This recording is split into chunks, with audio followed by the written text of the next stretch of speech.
Presiding অফিসারের সময়ানুক্রমিক কাজ আলোচনা করব P-1 এবং পি ডেতে।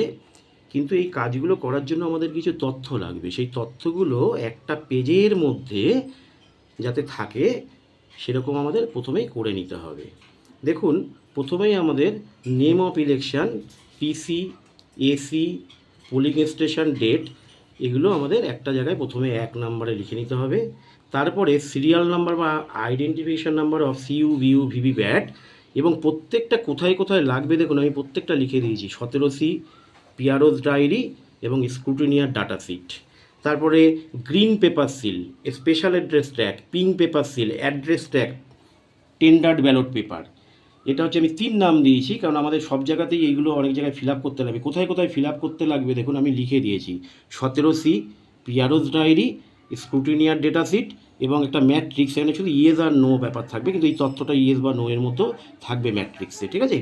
আর হচ্ছে পিঙ্ক পেপার সিল, সেটাও আমাদের পিআরওস ডায়েরিতে লিখতে লাগবে।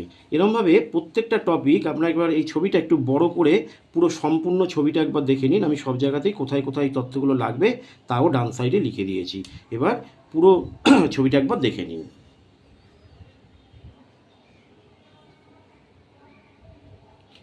এরপরে আমরা এবার সময়ানুক্রমিক কাজ নিয়ে আমরা একটু আলোচনা করছি। প্রথমেই P-1 ডে অ্যাট ডিসি। সেখানে প্রথমে আপনি কি করবেন, ডিসিতে যাবেন, তারপর পার্টি নাম্বার দিয়ে আপনি তার polling station number display board থেকে আপনি নাম্বার এবং নেমটা জেনে যাবেন। এরপর আপনারা মোবাইল রেজিস্ট্রেশন কাউন্টারে যাবেন। মোবাইল নাম্বার হয়তো আপনার থেকে চাইতে পারে, সঙ্গে সঙ্গে আপনার একটা মোবাইলে SMS লিঙ্ক আসবে, ইসিআই নেটের একটা লিঙ্ক দেবে, আপনি ওটা ক্লিক করে ইসিআই নেটে চলে যাবেন। কিন্তু এখন এটা আগে থেকেই যদি আপনি ডাউনলোড করে রাখেন তাহলে আপনার সুবিধা হবে, বা হয়তো সেদিনকে আপনি এমনি রেজিস্ট্রেশন করতে পারবেন। এরপরে আপনি ওখান থেকে একটা অ্যাপয়েন্টমেন্ট লেটারের উপর স্ট্যাম্প করে নেবেন। এইবার আপনি পোলিং পার্টির সঙ্গে যোগাযোগ করলেন, যোগাযোগ করে যদি আপনার 3-4 জন চলে আসে তখন আপনি অ্যাটেন্ডেন্স কাউন্টারে যাবেন, কালেকশন করবেন আপনার ম্যাটেরিয়াল, ঠিক আছে? এবং অবশ্যই অ্যাপয়েন্টমেন্ট লেটারে স্ট্যাম্প করে নেবেন।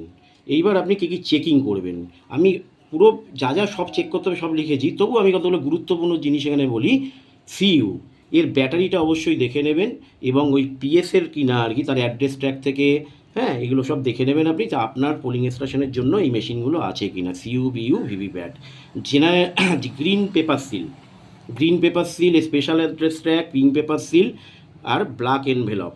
তারপর প্রো মেটাল প্রিসাইডিং অফিসারের metal seal, distinguish mark seal, arrow cross stamp, গালা, ইং বোতল, স্ট্যাম্প প্যাড, সুতো, দড়ি, দেশলাই, মোমবাতি, mark e roll, ASD list, CSV list, overseas voter list. এগুলো অনেক সময় থাকে না, তাই জন্য আমি আন্ডারলাইন করে দিয়েছি বা বক্স করে দিয়েছি। দেখুন, মার্ক ডিরেক্টর রোল, নাহলে আপনি ভোট নিতে পারবেন না। 17A indelible ink, voter slip, special booklet, PROs report, PROs declaration, 17C PROs diary, PS05 VG sheet, M21 আর পোলিং এজেন্ট মুভমেন্ট শিট। এবার এগুলো আপনি কিছু কাজ করে নিতে পারেন আপনার সুবিধা মতো, স্ট্যাম্পিং এবং ফিলিং আপ সব ফর্মস ওখানেই ওই ডিসিতেই যদি পারেন তো কিছু করে নেবেন। এরপরে আপনি আপনার গাড়ি এবং পুলিশ ট্র্যাকিং করলেন সেই গাড়ি নিয়ে। এরপরে আমি আরেকটা ভাগ করেছি দেখুন, P-1 ডে অ্যাট পিএস, অর্থাৎ পোলিং স্টেশনে আপনি প্রথমে গাড়ি নিয়ে এরপর পৌঁছে চলে গেলেন। ওখানে অ্যারাইভাল, যে SMS লিখেছি, SMS পাঠাবেন। এইবার পিএসএ পৌঁছানোর পরেই আপনি কী করবেন, সিটিং অ্যারেঞ্জমেন্ট এবং ভোটিং কম্পার্টমেন্ট কোথায় কী রাখবেন এই অ্যারেঞ্জমেন্ট একবার দেখে নেবেন। তারপর ডিফারেন্ট সাইনেজগুলো দেয়ালে লাগিয়ে দেবেন, আর বিভিন্ন ফর্মগুলো যেগুলো আপনার সুবিধা মতো ফিল আপ করবেন। খুব গুরুত্বপূর্ণ যেটা, সেটা আমি আলাদা একটা আর্টিকেল করেছি দেখুন, যে রাতে মক পোলের প্রস্তুতি 7 নম্বরে। এবার মক পোলের জন্য প্রয়োজনীয় আইটেমগুলো আপনি সবসময় প্রস্তুত রাখবেন রাতেই। Form 17A specimen signature of candidate and election agent আর passes of polling agent. Mock poll certificate শিটটা, ক্যালকুলেশন শিটটা রাখবেন, কারণ মক পোলের সময়টা লাগবে। PROs report 1, PROs declaration, pink paper seal, special address track, কারণ এগুলো সিলিং করার জন্য ওই মক পোলের পরেই আপনাকে সিলিং করতে হবে, তাই এগুলো লাগবে। Pink paper seal, black envelope, গালা, সুতো, তারপর হচ্ছে মেটাল সিল লাগবে আপনার, আর ডিস্টিংগুইশিং মার্ক, কারণ ওই অ্যাড্রেসটাকে সব জায়গায় আপনাকে সিগনেচার যেখানেই করতে হবে সবসময় ডিস্টিংগুইশিং মার্ক লাগবে। তারপর ভিইউ ভিভিপ্যাটের সঙ্গে আপনি পারলে এটা করে নিতে পারেন বা সকালেও করতে পারেন। তাও আমি এটা ভিইউ ভিভিপ্যাটের সঙ্গে সংযোগ না করে সিইউ অন করে আপনি সিআরসি রাতেই করে রাখতে পারেন। সিআরসিটা রাতে করে রাখলে কী হবে, তাহলে আপনি সকালে ক্লিয়ার বোতাম শুধু টিপলেই হবে আর কি। এইবার আমরা পি ডেতে চলে যাচ্ছি। 5টা থেকে 5টা 25 AM এই সময়ের মধ্যে অর্থাৎ বিফোর দ্য মক পোল আপনি কি করবেন, P1 ডেতে 17 অর্থাৎ সাথে যে জিনিসগুলো লিখলাম সেগুলো প্রস্তুত আছে কিনা একবার দেখে নেবেন। কানেকশান করবেন, সেটা হচ্ছে বিভিসি। অবশ্যই মনে রাখবেন যে ভিভিপ্যাট এবং সিইউ সব তখন অফ অবস্থায় থাকবে। এই অবস্থায় আপনি বিভিসি করবেন, করে তারপরে প্রথমে কিন্তু ভিভিপ্যাট অন করবেন, ভার্টিক্যাল করবেন তার মানে, হ্যাঁ, করে তারপরে সিইউটা কিন্তু অন করবেন। এবার ফর্ম 10 নেবেন এবং স্পেসিমেন সিগনেচার এবং ক্যান্ডিডেটের যে সিগনেচারটা আপনার কাছে রেডি আছে, রাখা আছে, সেটা থেকে আপনি মিলিয়ে রেখে তার সিগনেচার মেলাবেন, তারপর পাস ইস্যু করবেন। এইবার মক পোল 5:30, যদি দুজন চলে আসে তাহলে আপনি 5:30-এ, দুজন বা তার বেশি থাকলেই 5:30-এ শুরু করবেন। যদি দুজনের কম হয় আপনি 15 মিনিট ওয়েট করবেন, কিন্তু তখন 5:45-এ আপনি শুরু করবেন। এর জন্য কি প্রথমেই যখন ড্রপ বক্সটা এমটি দেখিয়ে দেবেন, ভিভিপ্যাট অন আছে, আপনি আগেই অন করে রেখেছেন, ওই অবস্থায় আপনি সিইউ অন করবেন। এবার তারপর শুধু ক্লিয়ার বাটন টিপে ওদের ভোটগুলো সব জিরো দেখিয়ে দেবেন আর কি, সবার ভোট জিরো আছে। এইবার আপনি ভোটিং করবেন, ব্যালট দেবেন, ঠিক আছে। ব্যালট দেওয়ার পরে ভোটিং হবে বিইউতে ভোটিং হওয়ার পরেই এবার তারপরে আবার নেক্সট যখন বিধিলামটা কমবে আবার ব্যালট হবে। এইভাবে চলতে থাকবে এবং মক পোলস ক্যালকুলেশন শিটটা দিয়ে আপনি হিসাব রাখবেন। এইবার দেখুন টোটাল বাটন টিপে আপনি আগে 50টা ভোট ঠিক হলো কি না, বা 50টা, কিন্তু আপনি 50-এর বেশি কেন করতে হবেন, 50টাই করবেন। সেই 50টা আগে কিন্তু টোটাল ব্যালট বাটন টিপে দেখে নেবেন। এইবার তারপর সিআরসি করবেন, ক্লোজ বাটন, তারপর রেজাল্ট বাটন, তারপর ক্লিয়ার। কিন্তু মনে রাখবেন রেজাল্ট বাটনের পরেই আপনি কিন্তু ড্রপ বক্স থেকে এমপি স্লিপ বার করুন এবং রেজাল্টটা মিলিয়ে নিন, স্ট্যাম্পিং করুন মকপোল স্লিপে, তারপর ব্ল্যাক কভারে ভরে দিন এবং সিলিং করে দিন পিঙ্ক পেপার সিল দিয়ে। এইবার আপনি সঙ্গে সঙ্গে কিন্তু সিইউটা অফ করে দেবেন, ঠিক আছে। এইবার not disconnect cables and VVPAT, ঠিক আছে। এবং এটা কখনোই কিন্তু ভিভিপ্যাটটা ডিসকানেক্ট করবেন না, কারণ ভিভিপ্যাটটা যে আপনি ভোট চলাকালীন যে কানেকশান করেছিলেন সেটা কিন্তু আর কখনো ডিসকানেক্ট করা হবে না, হ্যাঁ। এবং ভিভিপ্যাটটা অন আছে কিন্তু, এটা দেখবেন, এটা কিন্তু আর কখনো আগেই যেটা অন করেছেন সেটা কিন্তু আর কখনো অফ করবেন না, এটা মনে রাখবেন। এইবার পিওরস রিপোর্ট আপনি তৈরি করবেন এবং SMS পাঠিয়ে দেবেন। এরপরে আমি আর একটা আর্টিকেল করেছি দেখুন P1 ডেতে 3 নাম্বার, হ্যাঁ, সেটা হচ্ছে সিলিং বিফোর দ্য পোল, অর্থাৎ পোলেরাই কী কী সিল করতে হয়। প্রথমে সিইউ আপনার গ্রিন পেপার সিল, তারপরে এখানে লিখেও দিয়ে যেমন আফটার সাইনিং বাই PRO এবং polling agent a special address tag after signing on the back by PRO এবং পোলিং এজেন্ট, তারপরে অ্যাড্রেস ট্যাগ, তারপরে গ্রিন সিল। কিন্তু এই অর্ডারে প্রথমে আপনি কী করবেন, প্রথমে গ্রিন সিলটা লাগাবেন, ওটা ঝোলানো অবস্থায় থাকবে, তারপরে স্পেশাল অ্যাড্রেস ট্যাগ লাগাবেন, তারপরে অ্যাড্রেস ট্যাগ লাগাবেন, তারপরে আবার গ্রিন সিলটা এবার আপনি তারপরে লাগাবেন। এবার বিইউতে কোনো কিন্তু বিইউতে কিছু আমাদের সিলিং করতে লাগবে না, ভিভিপ্যাটের ড্রপ বক্সটা সিলিং করবেন after removing mock poll slip, sign and গালা সিলও এখানে কিন্তু করতে হবে। এইবার আপনি ওদের সবাইকে মার্কড কপি 17A এবং 128 রিডিং করে নেবেন আর কি, এবং এগুলো দেখিয়ে নেবেন।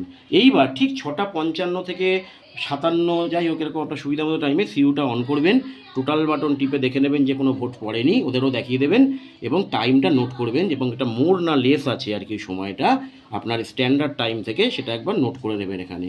এইবার 7টা থেকে আপনি ভোট স্টার্ট করবেন। প্রথমে PO1-এর কাছে আসবে, তারপর PO2, তারপর PO3, অর্থাৎ পোলিং অফিসার 3-র কাছে যাবে, এবং পোলিং অফিসার 3 কি ভোটার স্লিপ নেবে, ব্যালট দেবে, ভোটিং হবে, তারপরে দেন আবার বিধি ল্যাম্পটা যখনই অফ হয়ে যাবে মনে রাখবেন তখনই কিন্তু এই বাটনগুলো অ্যাক্টিভ থাকে আর কি।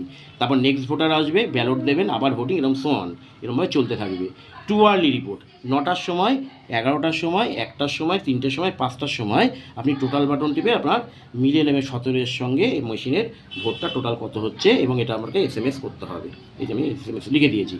এইবার 6টা সময় কিউ, অর্থাৎ যে সারিতে যদি কেউ থাকে কতজন আছে আপনাকে যেটা বিভিন্ন জায়গায় লিখতে লাগবে, ঠিক আছে, এবং কোথায় কোথায় লিখতে লাগবে দেখবেন আমি ওই ফর্মে লিখে দিয়েছি, সেটা আপনাকে এখানে 6টার সময় করতে হবে। এবার ক্লোজ অফ দ্য পোল, এটা খুব ভাইটাল মনে রাখবেন, এই ক্লোজ অফ দ্য পোলের টাইমটা এখানে বসাবেন, কারণ এটা আমাদের অনেক জায়গায় লিখতে লাগবে। আফটার অ্যানাউন্সমেন্ট, অর্থাৎ ভোট ক্লোজ হয়েছে সেইটা ঘোষণাপত্র দেওয়ার পরেই আপনি কী করবেন, এখানে লিখে দেবেন। এবং মেল ফিমেল টিজি এটাও কিন্তু আপনার লাগবে মনে রাখবেন এখানে টোটাল ভোটের, হ্যাঁ। এইবার টোটাল বাটন টিপে প্রথমে কিন্তু মনে হবে ক্লোজ বাটন টিপবেন না, প্রথমে আগে টোটাল বাটন টিপে 17-এর সঙ্গে মিলছে কিনা দেখবেন, তারপরে ক্লোজ বাটন টিপে সিইউ অফ করে দেবেন। এইবার আপনি 17-এতে last serial number of last ট্রেনটি ইন্টারভিউলে লিখে নেবেন, ডিসকানেক্ট করবেন কেবিলগুলোকে, সিলিং আফটার পোল। এবার এটাও খুব গুরুত্বপূর্ণ যে যেহেতু আপনার এখানে ভোট হয়ে গেল, এবার আপনাকে কী কী সিল করতে হবে। সিইউ এখানে শুধুমাত্র ক্যারিং কেসে সিল করতে হবে এবং অবশ্যই গালা সিলিং হবে দুটো অ্যাড্রেস ট্যাগ দিয়ে। তারপরে হচ্ছে বিইউ এরকম দুটো অ্যাড্রেস ট্যাগ দিয়ে এরকম গালা সিল করে দেবেন। আর ভিভিপ্যাট আগে অবশ্যই রিমুভ ব্যাটারি, এটা মনে রাখবেন, ব্যাটারিটা অবশ্যই রিমুভ করবেন, তারপরে নবটা অফ করবেন। অর্থাৎ যেটা ভার্টিক্যাল ছিল সেটা কিন্তু অবশ্যই, এটা তাই জন্য আমি আন্ডারলাইন করেছি, এটা কিন্তু অফ করবেন। তারপরে এটা ক্যারিং কেসে ভরে নেবেন এবং পিআর এবং পোলিং এজেন্টদের সিগনেচার এবং গালা সিলিং হবে, কিন্তু এখানেও দুটো অ্যাড্রেস ট্যাগ লাগাবেন, ঠিক আছে। এরপরে আপনি সাবমিটিং অফ ইলেকশন ম্যাটেরিয়াল এবং পেপারস। এবার 1 নম্বরে মনে রাখবেন, প্রথমে আপনার ইলেকশনে যে মেশিনগুলো জমা দিতে হবে, সিইউ হ্যান্ডেলে 17 এবং পিওরও ডিক্লারেশন একটা বেঁধে দিতে হয় হ্যান্ডেলের মধ্যে, ঠিক আছে। তারপর বিইউ এর মধ্যে এবং ভিভিপ্যাট এগুলো প্রথম জমা দিতে হবে এবং অবশ্যই ভিভিউ এর পাওয়ার প্যাকটাও কিন্তু সঙ্গে জমা দিতে হবে। এই 4টে জিনিস আপনাকে ওখানে জমা দিতে হবে হাতে হাতে। এইবার ইভিএম পেপার, এটা 2, দেখুন আপনি যদি খামগুলোতে এরকম 2/1 2/2 এরকম লিখে নেন তাহলে আপনার ভরতে সুবিধা হবে। 17C ইভিএম পেপার কী হবে, 17C, তারপর 2/2 মানে শুধু 2 আর কি, আমি এটা খামের উপরে এরকমভাবে লিখে নেবেন তাহলে আপনার মানে খুঁজে পেতে সুবিধা হবে। পিআরওস রিপোর্ট 1 2 3 নট সিল্ড এবং মকপোল স্লিপের ব্ল্যাক কভার, এটা কিন্তু সিল, যেটা আপনি আগেই করে দিয়েছেন সিল আর কি। এবার স্ক্রুটনি কভার্স, স্ক্রুটনি কভারের মধ্যে কী থাকবে, পিআরওস ডায়েরি থাকবে নট সিল্ড, 17A সিল্ড অবস্থায় থাকবে, কিন্তু এটা মনে রাখবেন খোলা রাখবেন, ওখানে গিয়ে ওটা সিল করে দেবেন। ভিজিট সিট আর 14A অর্থাৎ blind and infirm voter list এবং কম্পেনিয়ান ডিক্লারেশন যেটা আপনি নিয়েছেন। এবার স্ট্যাটিউটরি কভার দেখবেন খামের উপরে লেখা থাকবে, সেটার উপর যা যা থাকবে এর মধ্যে দিয়ে দেবেন, কিন্তু মনে রাখবেন সেদিনকে একটা কাগজ দেবে বা ওরা বলে দেবে যে কী আপনাকে কীভাবে জমা দিতে হবে, কারণ এই জিনিসগুলো কিন্তু প্রতি ভোটেই সামান্য কিছু পরিবর্তন হয়, ঠিক আছে। আজকে আমরা এত পর্যন্তই আমাদের থাকলো, আশা করি আপনাদের উপকারে লাগলে খুব ভালো লাগবে।